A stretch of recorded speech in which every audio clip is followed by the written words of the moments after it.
My use of colour is very maximalist, so I love as much colour as you can kind of poke a stick at, basically. I love sort of acidic colours that are sort of very candy-like and sort of a little bit unnatural sometimes, but ultimately, you know, I just love colour. My name is Minna Gilligan. I'm an artist and I'm based in Melbourne, Australia. I work with painting, collage and drawing to create colour-based works that are usually quite abstract. I'm definitely inspired by colours in nature. I incorporate flowers and plants into my work quite a lot.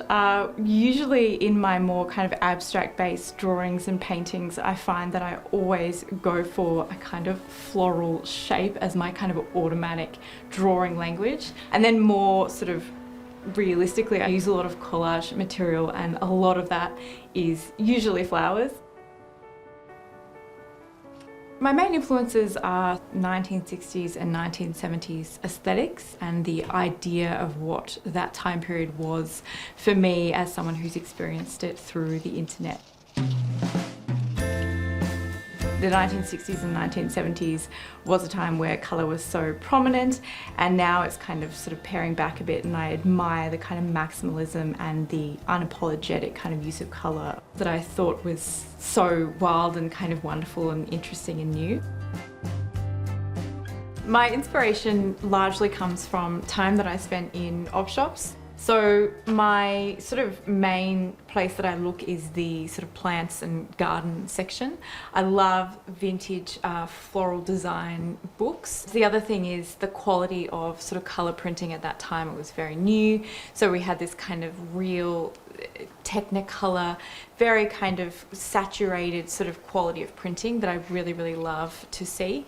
And I think, you know, in some of these floral design books, the flowers kind of look hyper real and their colours are really exaggerated in that technicolor, you know, photograph, and so I really get a lot out of the colours and the styling of these books.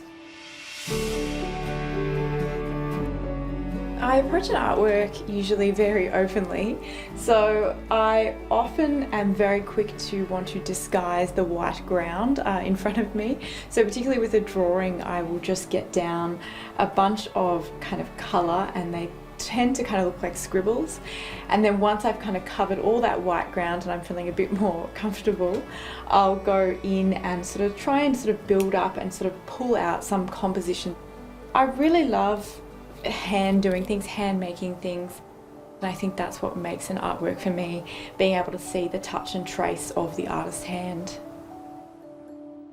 My mother and father are very creative people. My mother's a florist and my father is a garden designer. Okay, so what's the colour scheme you're wanting to go for? Well, we're sort of going really just bright vivid, Min, so something that you would like. There was always an idea that we would be able to produce things from our minds and with our hands and those kind of things. So it definitely started very early. It solidified more when I was a teenager and in high school, and then I've never kind of wavered since, I suppose, with what I've wanted to do, in that I wanted to be an artist. It's quite challenging to pursue a career as an artist. I think I have wonderful support around me, so I've had, you know, everyone in my family pretty much has their own small business and is in a creative field. So I've definitely had good influences.